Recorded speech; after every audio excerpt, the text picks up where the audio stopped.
congodialogue.com.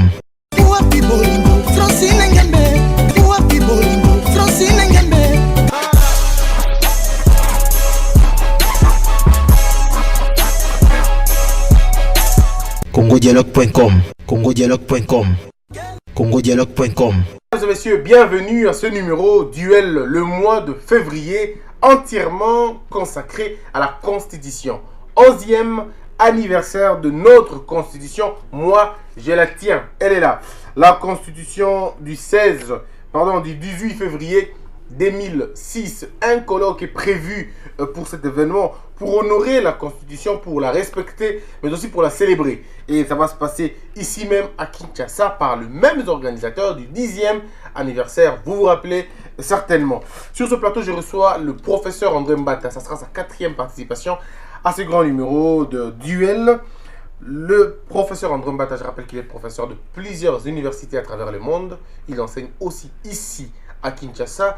Il est le directeur exécutif de IDGPA, qui est une institution, ou si vous voulez, un institut pour la démocratie, la gouvernance, la paix et le développement en Afrique, avec comme bras séculier la sensibilisation de la Constitution, qui est notre loi mère et la loi des lois. Il n'est pas seul, monsieur l'assistant Paulin Punga qui est là, chargé de la démocratie et de la gouvernance du programme, j'allais dire, de la gouvernance et de la paix. Ici aussi, mesdames et messieurs, eh bien, nous allons parler avec eux autour de la Constitution. Faiblesse, défi, comment respecter notre Constitution. Mesdames et messieurs, bienvenue. Alors, bienvenue monsieur le professeur, bienvenue monsieur l'assistant. Merci. Alors, je rappelle à tout le monde que vous êtes des publicistes, comme on dit, des constitutionnalistes.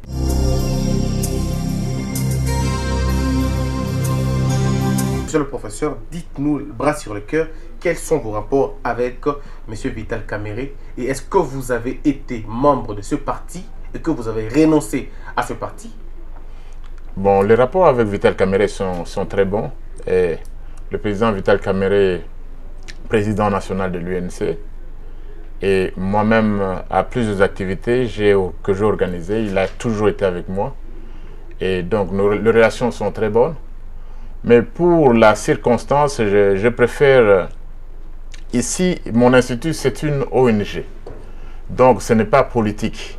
Je préfère ne pas répondre à d'autres questions qui puissent impliquer sur ma qualité de directeur exécutif de l'institut. Évidemment, dans la société civile, quelqu'un peut être d'une société civile, mais lui-même individuellement, comme mes membres. Je n'interdis pas aux membres de l'IDGPA d'être du PPRD, du PALU, de l'UDPS ou quoi que ce soit. Êtes-vous en train de nous dire que vous êtes de l'UNC?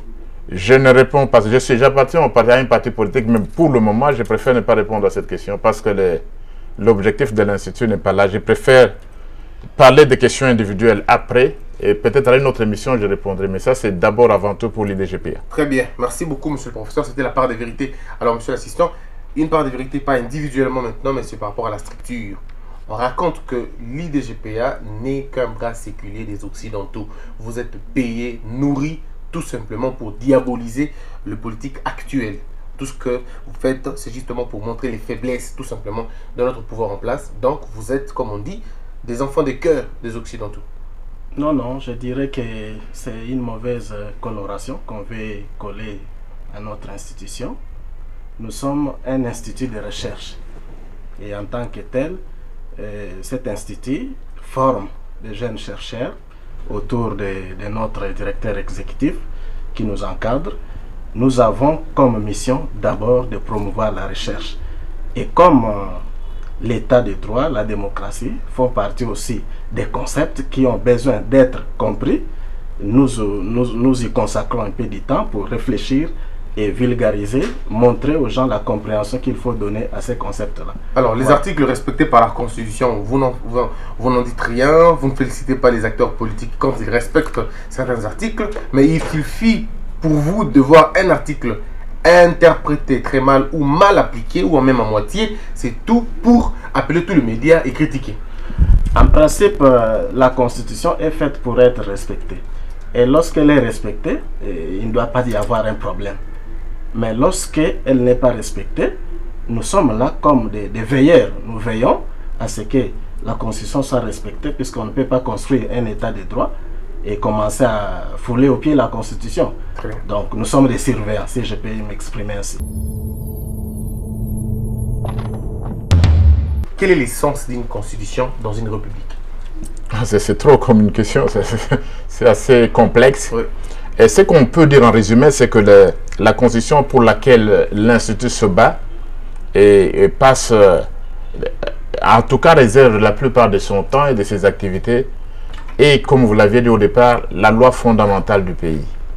Et la loi fondamentale du pays, cela signifie qu'elle sert de fondation à la République. Et qu'à partir du moment, dès lors que ces fondations sont fissurées, il en va de la vie de la République. C'est-à-dire, en d'autres termes, on ne peut pas parler de République. On ne peut même pas parler d'État s'il n'y a pas de constitution. Et ceux qui étudient le droit, ils disent généralement l'État est constitué il faut une population, il faut un territoire, il faut un gouvernement, et puis l'entité se caractérise par la souveraineté.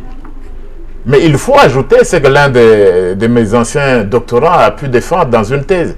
C'est que sans la Constitution non plus, on ne peut pas parler d'État. Il n'y a pas de République.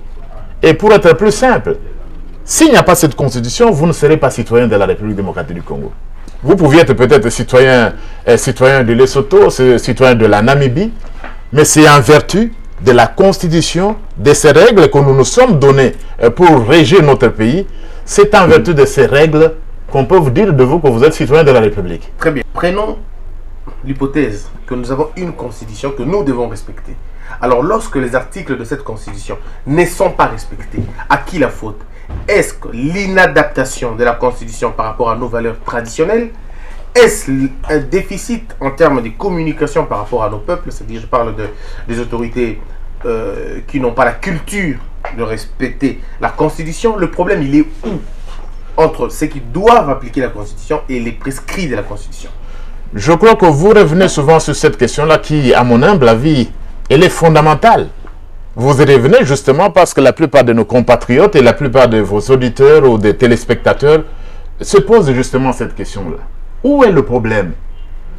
Et il faut dire aussi ceci, quand on parle de la Constitution dans un pays comme celui-ci, je crois que vous l'aviez évoqué à d'autres émissions, je participe régulièrement sur le continent, sur les constitutions africaines. Et la semaine prochaine, si on me suivait, je suis à Malabo, en Guinée équatoriale, pour parler de l'état de droit en Afrique centrale. L'Afrique centrale qui, comparativement à l'Afrique occidentale, l'Afrique de l'Ouest, l'Afrique du Nord, l'Afrique de l'Est, c'est vraiment, on est dans la dernière locomotive du train vers la démocratie. Nous sommes ici au moment où nous parlons de la Constitution, dans l'une de ces sous-régions du continent où on ne respecte pas la Constitution et où les progrès vers la démocratie et l'état de droit sont le plus minimes sur le continent. Revenons, je vais seulement répondre à votre question. Donc, malgré cela, tout le monde parle de la Constitution dans ce pays. C'est sûr qu'au moment même où on parle à la télévision, il y en a qui, sur leur chaise, aimeraient bien poser des questions. Mais c'est un pays bizarre où toute personne se croit outillée et habilitée pour parler de la Constitution. Mais pour être en mesure de parler de la Constitution, mais c'est une discipline. Ça fait une dizaine d'années d'études. Et s'agissant à moi, c'est parce que la question, vous me la posez. Mais c'est depuis plus de 25 ans que je ne parle que de la Constitution, ou que j'enseigne la Constitution. Où est le problème? C'est là votre question. Justement, où est le problème? Le problème, ce n'est pas avec le texte. Mais le texte ne pêche pas. Vous prenez une Constitution. Elle ne pêche pas. Elle ne commet pas de crimes. Mais le problème fondamental, c'est avec les hommes. Et essentiellement avec les gouvernants et les hommes politiques qui ne veulent pas respecter les textes. Mais, monsieur le professeur, sincèrement, au fond de vous, est-ce que vous ne trouvez pas qu'il y a eu un divorce entre l'âme de la République et les textes importés? Là, c'est une question fondamentale. D'abord, on peut vous poser la question. Qu'est-ce que c'est que l'âme de la République? Exactement. Où vous trouvez-vous l'âme de la République? Qui a l'âme de la République? La République a-t-elle une âme? A-t-elle une âme? Je dirais oui. Mais cette âme se trouve justement ici. Elle se trouve dans la Constitution. C'est ici que le peuple congolais, plus de 70 millions d'habitants, se sont exprimés à plus de 85% de voilà ce qui va nous régir. Voici où se trouve l'âme du peuple. L'âme du peuple, il ne faut pas la situer où certaines personnes veulent la situer. Le texte n'est pas importé. Parce que qu'est-ce que c'est que la Constitution? Qu'est-ce qui est importé ici? On vous dit toute personne a droit à la vie. c'est importer le droit à la vie. Oui, mais quand on Toute personne vulgariser 30 jours après, là, ça devient importé parce que les conditions dans lesquelles nous vivons ne sont pas pareilles avec les conditions de la France. C'est quelles conditions de la France? Moi, j'enseigne en France. Oui. Mais j'ai souvent dit que la France n'est pas un modèle. Mais Christian, pourquoi est-ce qu'au Bénin, quand je vais au Bénin, on ne me pose pas les mêmes conditions de vos conditions? Les conditions du Bénin seraient-elles meilleures que les conditions de la RDC? Oui, mais pour Mais laissez écouter. Pour arriver chez vous dans votre village, pour parler de la... Quand je vais à Dakar, pourquoi est-ce qu'à Dakar, on ne me dit pas ça ne correspond pas à l'âme des Sénégalais? Non. Qu'on laisse ces discours-là, ce n'est pas importé. La démocratie n'est pas importée. La séparation de pouvoir, et pour ceux qui ne le savent pas, elle existait même dans nos sociétés traditionnelles. Dans certaines sociétés traditionnelles, le chef, par exemple, n'était pas un dirigeant autoritaire. Le chef avait des griots. Il y avait même des sorciers pour contrôler le chef. Et dans certaines traditions africaines, et parce que vous parlez de l'âme du peuple, un chef qui commençait à voler, qui commençait à malmener son peuple, il pouvait être frappé de sorcellerie et mourir. C'était des mécanismes de contrôle dans les sociétés traditionnelles. Mais c'est plutôt ce système de parti unique qui est importé. Cette dictature, ces dictatures que nous vivons, elles sont plutôt importées. Donc qu'on ne vienne pas nous dire, j'ai vu plusieurs fois sur certaines chaînes de télévision, le texte importé. J'aimerais bien voir. Très bien. Qu'on nous dise qu'est-ce qui est importé. Alors je reviens à vous. Est-ce que l'homme est importé? À ce moment-là, on peut dire que c'est le Congolais lui-même qui sera importé. Alors je reviens à vous, monsieur l'assistant. Parlons-en, franchement. Est-ce que notre constitution n'est pas l'âme d'un Chinois dans un corps d'un Français? Tout simplement. Parce que lorsque le professeur dit que l'âme se retrouve justement dans cette constitution, alors que nous disons que cette constitution ne respecte pas l'âme de notre république, c'est-à-dire l'ensemble de toutes les traditions congolaises. Je voudrais vous poser une question. Le professeur a posé cette question tout à l'heure. Je sais que c'est vous qui me posez des questions. Ne vous en faites Mais pas. quand on dit l'âme de la constitution, ça veut dire quoi? L'âme de la république. Oui. Les gens pensent aux traditions, les gens pensent à nos valeurs, les gens pensent à toutes nos valeurs polygamiques que vous avez foulées au pied dans cette constitution en consacrant que le mariage, un seul mariage monogamique. Bon, Alors, il y en a beaucoup comme ça. je vous donne un exemple. Oui. Ouvrez un peu la constitution à l'article 207. Très bien, on va lire l'article 207. L'autorité coutumière est reconnue. Elle est dévolue conformément à la coutume locale. Pour autant que celle-ci ne soit pas contraire à la Constitution, à la loi, à l'ordre public et aux bonnes mœurs. Tout chef coutumier désireux d'exercer un mandat public électif doit se soumettre à l'élection, sauf application des dispositions de l'article 197, alinéa 3 de la présente Constitution. L'autorité coutumière a le devoir de promouvoir l'unité et la cohésion nationale. Une loi fixe les statuts. Mais moi, je suis constipé déjà par je crois, le deuxième alinéa. Il n'y a pas d'élection pour les chefs coutumiers dans nos traditions. Oui, mais justement, Ouais. si j'ai évoqué cet article-là, c'était pour vous dire que la Constitution ici n'est pas en déphasage avec nos coutumes. Puisque les profs vous a rappelé tout à l'heure ici que dans l'organisation politique traditionnelle, il y avait cette séparation de pouvoir, il y avait cette organisation. Il y avait d'une part l'exécutif qui était incarné par les chefs, il y avait ceux qui pouvaient intervenir pour trancher les litiges. Il y avait une catégorie de personnes qui étaient réservées à trancher les litiges. Et donc, il y avait aussi ceux qui étaient là pour garantir l'exécution, disons, les respects des règles. Donc, cette formulation de la division du pouvoir existait aussi. Mais ceux qui disent que la Constitution aujourd'hui ne s'adapte pas à nos valeurs, je pense qu'ils sont en train de se tromper. Mais ici déjà, vous avez la linéa deuxième. Les chefs coutumiers doivent-ils postuler? Je ne vois pas comment il y aura élection chez les chefs coutumiers. C'est un pouvoir divin qui se traduit, qui se transmet héréditairement. Comment voulez-vous? Mais est-ce que le fait que ces pouvoirs se transmettent d'une famille à une autre, est-ce que c'est nécessairement aller à contre-courant de la démocratie? Non, c'est la coutume qui a voulu ainsi. Nous avons nos coutumes, mais ce qui est important, c'est qu'à travers ces coutumes-là, il y avait une certaine limitation du pouvoir, et ce qui est caractéristique à la démocratie ou à l'état de droit, c'est tout. Mais maintenant, ceux qui pensent que ils trouvent des prétextes pour dire que non, la Constitution ici ne s'adapte pas à nos coutumes, à nos valeurs, je pense qu'ils sont en train d'égarer. On a parlé de mariage polygamique qui est généralement l'âme de beaucoup de nos traditions. Dans presque toutes les provinces, dans presque toutes nos traditions, la polygamie, elle est autorisée. On le fait. Je crains que vous soyez le fils d'un polygame ou le cousin d'un polygame. Mais la Constitution l'interdit scrupuleusement. Non, ne déplaçons pas les vrais problèmes.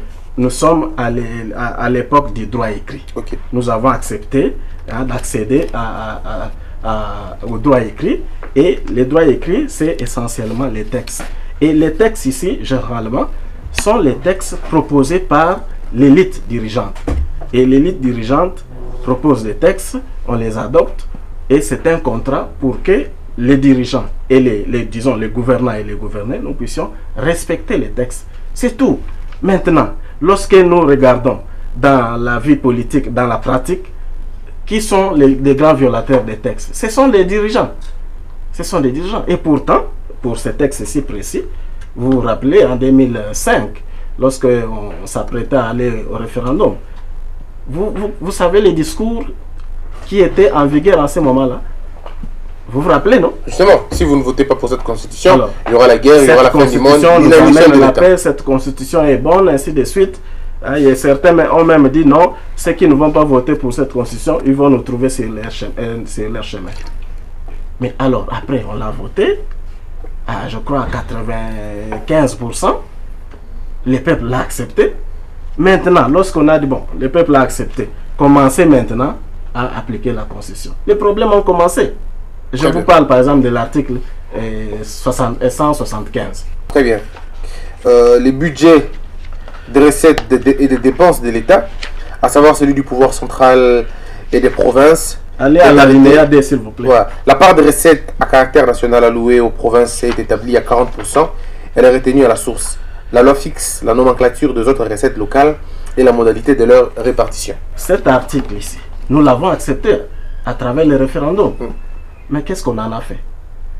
C'est toujours le pouvoir central, déjà, à l'époque du Premier ministre Mozito, qui avait refusé, qui avait même convoqué les gouverneurs pour leur dire oubliez la retenue à la source. Et qu'est-ce qu'on après? Un peu comme pour dire violons la Constitution. Violons la Constitution. Ensemble. Et on l'a violé. Vous vous rappelez même les derniers discours du chef de l'État au Congrès. Il a dit la Constitution n'a jamais été violée. Mais ce n'est pas vrai. C'est vous qui dites qu'elle n'était pas vrai. Cet article-là, par exemple. Oui. On ne l'a pas respecté. Et c'est ça la violation. Très bien. Alors, monsieur le professeur, je reviens à vous. Vous allez certainement rebondir à ce que votre co-débatteur dit tout à l'heure. Mais la grande question que moi j'aimerais vous poser, qui est protecteur de la Constitution? Qui est le gardien de la Constitution? Les dirigeants, le peuple, l'élite, les étrangers, l'Occident? Qui doit protéger la Constitution? Merci beaucoup, Christian. Je crois que à partir des questions que vous posez à l'autre co-débatteur, à mon co-débatteur, je crois que vous parvenez essentiellement à comprendre que la Constitution dont on dit qu'elle est imposée, ce n'est pas un article. Quand vous parlez de l'âme d'un peuple, il parle de l'autorité coutumière, par exemple. On n'en parle pas.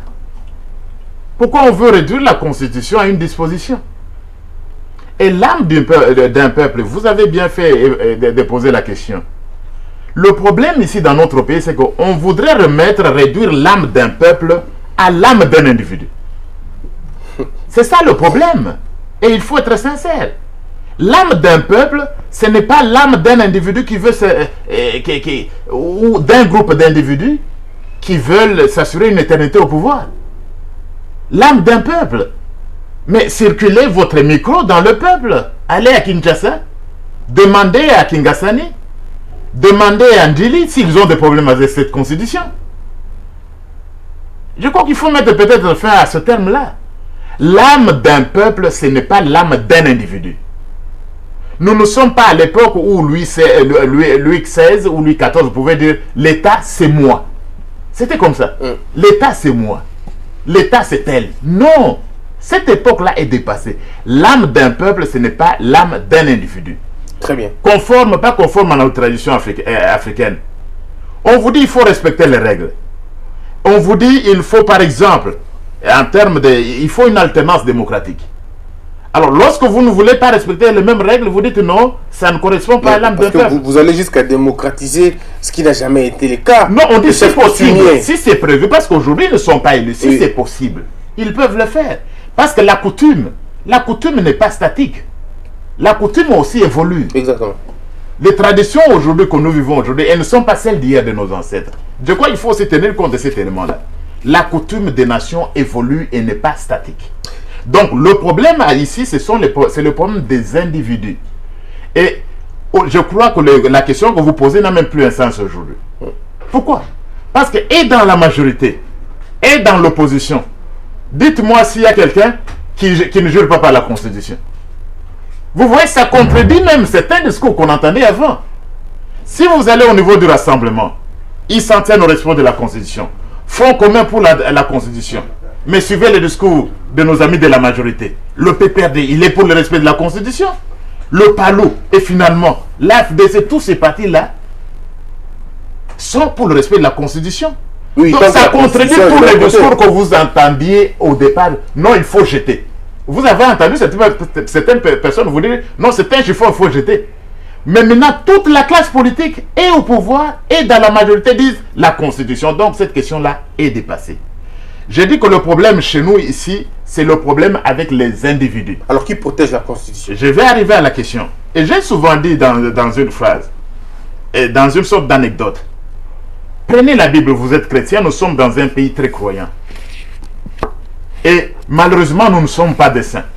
Ou heureusement, nous ne sommes pas des saints. On va à l'église tous les jours et pourtant on pêche tous les jours. Est-ce que tu as déjà entendu un croyant venir vous dire non, écoutez, la Bible, ce n'est pas conforme à notre âme, laissons-la. Laissez les musulmans. On prie tous les jours dans les mosquées. Les musulmans vont tous les jours. Mais tous les jours on pêche. Est-ce que c'est pour autant qu'il faut changer le Coran? Est-ce que c'est pour autant qu'il faut changer? Vous avez déjà entendu un musulman, un pasteur musulman venir vous dire, écoutez, il faut changer le Coran.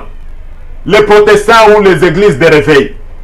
Est-ce que tout le monde pêche? Il n'y a pas de saint. C'est la même chose avec la Constitution. Ce n'est pas parce que vous ne respectez pas un article que vous allez abolir toute une Constitution ou la changer également. Ce n'est pas parce que vous êtes imparfait que vous allez dire que ça ne se conforme pas à nos réalités. Non, soyons sérieux, respectons les règles. Elles sont acceptées, elles ont été, notre peuple les a acceptées et respectons ces règles-là. Mais maintenant, qui est le grand protecteur? Oui, qui est le protecteur? Vous voyez dans la Constitution, je crois que je l'ai évoqué l'autre fois. Quand vous posez la question, qui est le protecteur? D'abord, qui est le propriétaire? Et prenez, puisque vous avez la Constitution, l'IDGPA a pris effectivement soin de produire environ 50 000 exemplaires de ce texte que je tiens à la main qu'on appelle Constitution. C'était du devoir du gouvernement de le faire. Mais nous l'avons fait avec nos petits moyens pour que chaque Congolais ait au moins 50 000. Et si nous avions plus de moyens, nous l'aurions traduit dans les langues nationales. Et nous sommes allés dans certaines provinces pour faire ça. Voilà, quand vous allez au préambule de la Constitution, ça va aider et vous aider à comprendre la réponse que je vais donner tout à l'heure sur le grand protecteur de la Constitution. Allez donc au préambule. Je voudrais aller à la page 13.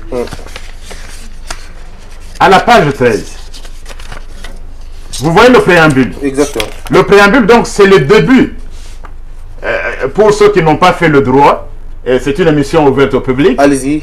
Pour ceux qui n'ont pas fait le droit, le préambule, c'est généralement le chapeau à la Constitution. Il y a plusieurs textes juridiques.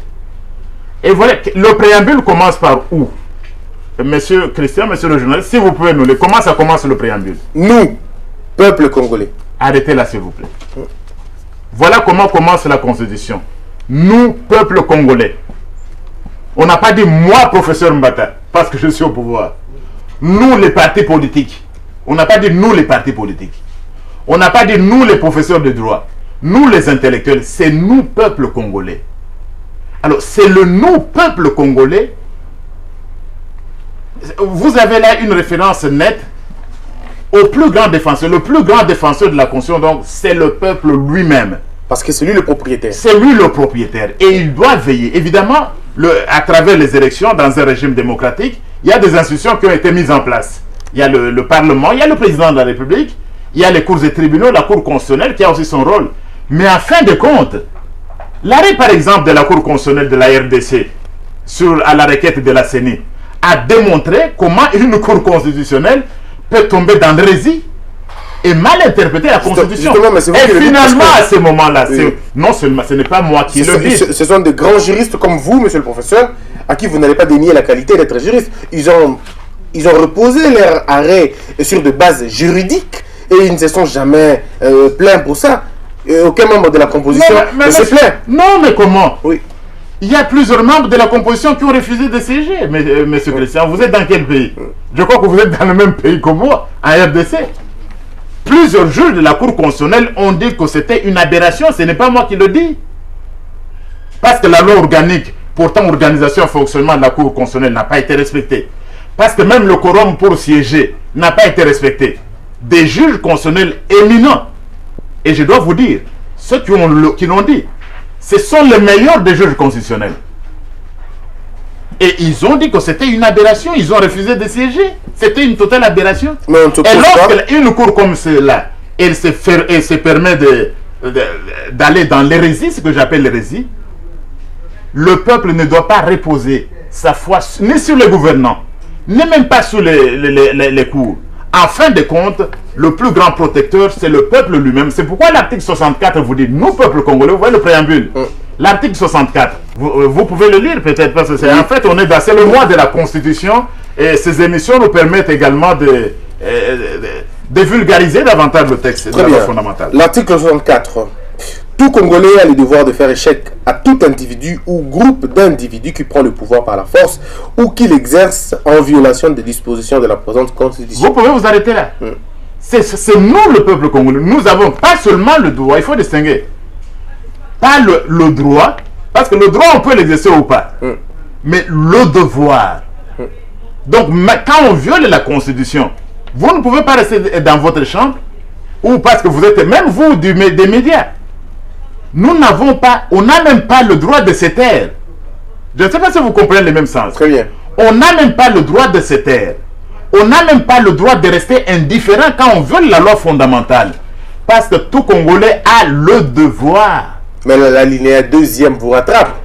L'alinéa 2e dit « Toute tentative de renversement du régime constitutionnel constitue une infraction imprescriptible contre la nation et l'État. Elle est punie conformément à la loi. » Donc si vous vous amusez d'aller dire « nous défendons la Constitution » et que vous vous organisez en un groupe d'individus, vous voulez renverser le pouvoir. Cet article-là est souvent mal interprété. Tout le monde n'est pas habilité à parler de la Constitution. Nos médias, tous ces nombreux communicateurs, les responsables politiques, ils ne sont pas habilités. Ici, ce n'est pas un lieu de... Le droit, c'est une discipline. Moi, par exemple, je suis constitutionnaliste, je n'ai pas fait la chimie. Je ne peux pas vous démontrer la formule de l'eau. 0,... H2O. H2, je ne sais pas. Je suis néant en chimie. Mais M. Christian, prenez-moi en mathématiques. Je ne connais pas grand-chose en mathématiques. Je vais vous dire, je suis incompétent. Mais pourquoi dans le domaine de la Constitution, qui est également une discipline, vous trouvez des gens qui n'ont pas appris ça, et venir, vous les recevez, vous les entendez, alors qu'ils n'ont rien appris. Si vous m'amenez en biologie, je ne connais rien, je vais vous dire, non, non, monsieur, je ne viens pas à votre émission. Mais quand il s'agit de la Constitution, c'est n'importe qui. Pasteur, journaliste, homme politique, il suffit d'avoir lu inversé. On va vous dire, pour nous, la Constitution, mais monsieur, vous l'avez appris où? Vous avez passé combien de temps à l'université? Mais quel est l'esprit? Quel est l'esprit? L'alinéa 2e. Il complète le premier alinéa. C'est-à-dire, toute tentative de renversement du régime constitutionnel est un crime. Mais il faut bien distinguer. Toute tentative de renversement d'un régime constitutionnel. Supposons que vous avez été élu constitutionnellement. Je voudrais qu'on me suive dans ce raisonnement. Après, vous imposez une dictature. Vous avez été élu démocratiquement. Après, vous imposez un parti unique. On veut vous renverser. Mais on peut vous renverser parce que votre régime, le régime a cessé d'être constitutionnel. Je reprends le raisonnement que j'ai fait pour l'article 2, parce qu'on en parle souvent. Mais l'article, l'alinéa 2, je dis oui, c'est vrai. l'alinéa 2 complète le premier. On dit toute tentative de renversement de régime constitutionnel. Mais si un régime n'est plus constitutionnel, ça cesse d'être un crime. J'espère que vous m'entendez. Alors, je le comprends très bien. Voilà. Je le comprends très bien. Un régime qui cesse d'être constitutionnel, celui-là, on doit le renverser. On a même l'obligation de le renverser. Mais ce qui est interdit, et c'est ça, la Constitution est exacte, quand le régime est encore constitutionnel, toute tentative de le renverser devient un crime. Très bien. Alors, monsieur l'assistant, vous avez suivi certainement votre collimateur, et moi, je continue à le dire. Aujourd'hui, la Constitution, elle est interprétée par quidam. N'importe qui, quelqu'un peut se réveiller un matin, il interprète la Constitution avec les articles stars que nous avons. L'article 70, l'article 75, l'article 73, tout le monde en parle. Mais la question que j'aimerais vous poser, où en sommes-nous par rapport à notre Constitution? Par rapport au respect de la Constitution? Où se trouve le peuple congolais? L'État congolais? Merci Christian. Je voudrais aussi appuyer les profs dans ce qu'il vient d'expliquer, parlant de l'alinéa 2e de l'article 64. Le deuxième alinéa vraiment est lié au premier alinéa. Puisque je vais vous montrer comment il est lié. On dit toute tentative de renversement du régime constitutionnel constitue une infraction. Probablement les gens ne comprennent pas ce que signifie régime constitutionnel. Allons un peu plus simplement, disons régime juridique. Vous savez, c'est que quand on dit régime juridique, c'est l'ensemble de l'ordre juridique. Le régime constitutionnel ici, c'est l'ordre constitutionnel. Lorsqu'un dirigeant qui a été élu constitutionnellement passe les 5 ans de son mandat, et après ces 5 ans, il trouve qu'il doit s'éterniser, lui est en train justement de renverser l'ordre constitutionnel. C'est pourquoi cet article est lié au premier. Donc j'essaye de compléter le professeur dans ce qu'il dit. C'est lui, le dirigeant là, qui s'accapare du pouvoir alors que son mandat est à terme. Il veut s'éterniser, il veut trouver des formules pour s'éterniser, il renverse l'ordre constitutionnel. Mais vous n'allez pas plus loin pour dire que quand ce sont les éminents juristes qui ont fait le droit, professeurs d'université, qui pondent des livres, qui pondent des analyses pour dire que ce n'est pas une violation de la Constitution, là vous ne l'entendez pas. Non, nous l'entendons et nous disons, lorsqu'il nous est donné de réagir, nous avons l'occasion de réagir pour dire que non, ce sont des thèses qui ne sont pas à faire. Même quand c'est un professeur français qui vient vous démontrer que vous avez tout faussé. Ce n'est pas le fait qu'il soit français que nous allons tous obéir à ce qu'il dit. Un Français peut mal comprendre la Constitution congolaise. Est-ce que sommes-nous en train de respecter notre Constitution de façon générale ou nous ne la respectons pas carrément? Vous voulez parler de qui? Les peuples respectent la Constitution. Parce que le peuple n'est pas lié à la Constitution de façon directe. Non. Le peuple n'agit pas selon la loi. La Constitution, c'est la loi du peuple. Le peuple respecte la Constitution. Oui, parce qu'il n'a pas le pouvoir de regardez du côté de ceux qui ne respectent pas la Constitution. Oui. Ne regardez pas du côté du peuple. Mais justement, monsieur l'assistant, avec vous, en 2005, on a eu des gens qui ont critiqué la Constitution, cette Constitution, ces projets. Avant même, quand elle était encore dans sa phase embryonnaire, on a eu des gens qui ont dit pas question, c'est une aberration, on ne peut pas. On a la Constitution, ils ont continué à critiquer la Constitution. Et maintenant que le mandat du président de la République est à terme, ces mêmes personnes qui à l'époque critiquaient la Constitution l'acceptent aujourd'hui à bras ouverts. Et ceux-là qui étaient pour la Constitution dans le temps, aujourd'hui ils sont contre la Constitution. Finalement, c'est quoi ce jeu de ping-pong? Je pense que Christian, à ce sujet-là, si on doit être sévère, c'est envers ceux qui ont dit que non, la Constitution est bonne. Et après, le peuple avait suivi en la votant à 95% plus. Donc ceux qui ont prêché que la Constitution est bonne, votaient cette Constitution. Je pense que c'est envers eux qu'on doit être très sévère. Pourquoi maintenant ils peuvent commencer à débiter des choses, dire à la population que non, telle ou telle autre disposition n'est pas bonne? Ce n'est pas possible, ce n'est pas correct, c'est malhonnête. Vous avez prêché hier que non, la Constitution est bonne. Bon, on a accepté, puisque le vote a consacré la Constitution, nous avons accepté. Les peuples, même ceux qui étaient contre, ils ont accepté. Mais vous qui étiez en train de dire que non, la Constitution est bonne, tout d'un coup, vous vous retournez pour dire non, elle n'est plus bonne. Non. Je pense que ce n'est pas correct cette façon de faire. Très bien. Alors, monsieur le professeur, je reviens à vous. quel est le rôle de la faculté de droit dans le respect de la Constitution et même dans sa protection? Quand je parle de la faculté de droit, je parle des étudiants en droit, je parle de professeurs comme vous en droit. Quelle est votre responsabilité devant l'histoire et devant la Constitution de notre République? Je répondrai à la question immédiatement. Mais avant cela, je crois, disons après, pas immédiatement. Parce que vous parlez de grands constitutionnalistes. Grand par rapport à quoi? Hein? Vous évoquez, je crois, vous faisiez référence à un Français, Didier Maïs. Et je crois que j'ai eu à réagir au pouvoir de Didier Maïs quand j'étais à Dakar. J'ai vu justement défiler sur certaines bandes de vos chaînes, même un constitutionnaliste français, et il donne raison à la Cour constitutionnelle. Qu'est-ce que j'ai dit? J'ai qualifié, évidemment c'est un constitutionnaliste français, il a travaillé au Conseil d'État. Mais Didier Maïs, j'ai dit que c'était un fonctionnaire à la retraite et il peut commettre des bêtises. C'était faux ce qu'il disait. Et Didier Maïs, je crois, elle avait été payée pour cela.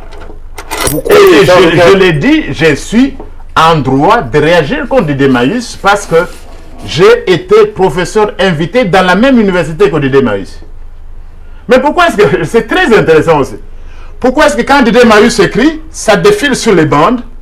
Didier Maïs, professeur dans la même université où j'étais, Paris 13 en France. Mais pourquoi quand je dis aussi des choses, ça ne passe pas, ça ne passe pas en toile filante? J'aurais bien voulu avoir ça. Parce que lorsque c'est Didier Maïs, ça circule sur les bandes, j'aurais voulu que ce que j'ai dit aussi, on le voit sur les bandes. Parce que j'ai justement démontré que Didier Maïs était à côté de la plaque. Et j'ai dit à ce sujet que si on veut un débat avec Didier Maïs, il ne répondra pas. Et je l'ai dit la fois passée, je préfère être à Paris et faire une discussion avec M. Didier Maïs, qui est maintenant à la retraite. Il est à la retraite depuis plusieurs années. Vous le serez dans peu de temps aussi. Je préfère être avec lui, peut-être sur une chaîne française, et réagir à cela. Mais Didier Maïs a été surpris de l'honneur qu'on lui a fait au Congo. Bon, revenons maintenant à la faculté de droit. La faculté de droit et les juristes a un très grand rôle de faire protéger, de défendre la Constitution et la loi. Parce que c'est ça ce que nous enseignons. Mais malheureusement aussi, à cause de la politique du ventre, la faculté de droit et les posteurs que nous sommes, nous n'avons pas toujours été le meilleur exemple. Il y a des collègues, et il faut l'admettre, il y a des collègues qui passent le temps, par exemple, à fabriquer des théories pour justifier l'injustifiable. Tout simplement parce qu'ils veulent être nommés ministres. Et on l'a vu. Allez à la faculté de droit, regardez les dernières productions des intellectuels de la faculté de droit. Mais toutes les publications là, d'ailleurs, il faut le dire que sur le plan scientifique, certaines publications ont une valeur contestable. Mais tout simplement pour accéder au pouvoir. La plus, certains professeurs, il y a des professeurs de droit qui font un très grand travail. Mais il y en a d'autres qui sont dans la pourriture, qui passent leur temps à fabriquer des théories pour justifier l'injustifiable. C'est vous qui le pensez, monsieur le professeur? Parce Ce n'est pas moi. Ils sont dans le droit. Non, ils ne sont pas dans le droit. Ils citent les mêmes auteurs que vous. Ils sont dans la politologie. Oui. Ils ne sont pas dans le droit. Alors, ils sont dans la politologie. Donc, le juriste a le devoir. Et pas seulement le prof, mais aussi nos étudiants. Ceux qui deviennent demain juges. Ils ont l'obligation de le faire. Nos étudiants ne doivent pas être maintenant mêlés dans la culture de la corruption. Et là, il faut vous le dire, la corruption a atteint dans ces pays des limites de l'inacceptable. Corruption politique, corruption intellectuelle. On veut corrompre les professeurs, c'est pourquoi ils viennent de théorie. Ils viennent avec des ouvrages qu'on inaugure dans les hôtels et dans les cabarets, alors que la plupart des livres doivent se faire à l'université. La corruption atteint le monde religieux. La corruption atteint le monde de la musique. Très bien. La corruption atteint les journalistes. Donc, nous devons nous en prendre à cela. Donc, brièvement, nous avons non seulement le droit, mais le devoir de défendre la Constitution et l'état de droit dans la République. Mesdames et messieurs, ça n'est fini pour cette émission. Mais avant de partir, je m'aurais donné la parole à mes invités. Vous avez certainement remarqué que le professeur a plus eu beaucoup de temps de parole que son co-débatteur. C'est justement comme ça. Quand on a le professeur Mbata au plateau, on ne sait pas le maintenir. Mesdames et messieurs, vous avez tous donc compris. J'ai eu l'honneur de présenter le 10e anniversaire de cette constitution. Je crois avoir le même honneur de présenter le 11e anniversaire, bien sûr, si jamais l'invitation me sera lancée. Alors, je rappelle à tous les téléspectateurs que vous allez suivre cette émission en rediffusion. Le samedi à partir de 18 h, vous suivrez cette émission en rediffusion. Et nous vous rappelons aussi que ce mois est un mois de la constitution. Merci beaucoup à l'Institut pour la démocratie, la gouvernance, la paix, le développement et le développement en Afrique, IDGPA. Alors, monsieur le professeur, est-ce que vous avez des coordonnées? Comment on fait pour vous joindre? Ceux qui veulent participer, ceux qui veulent faire des réservations, ils font comment pour vous atteindre? Bon, vous pouvez donner le numéro?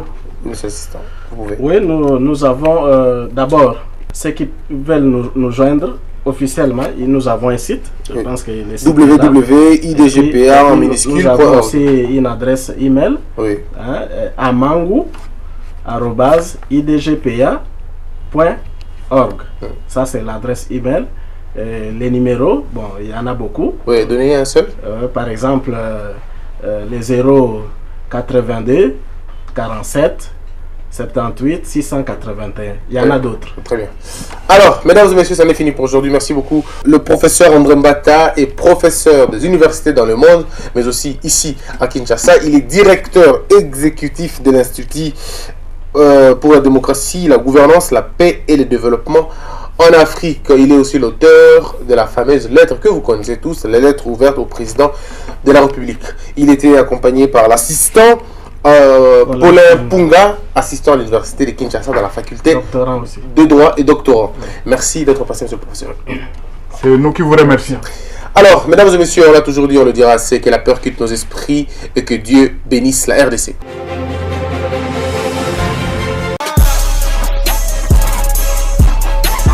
congodialogue.com.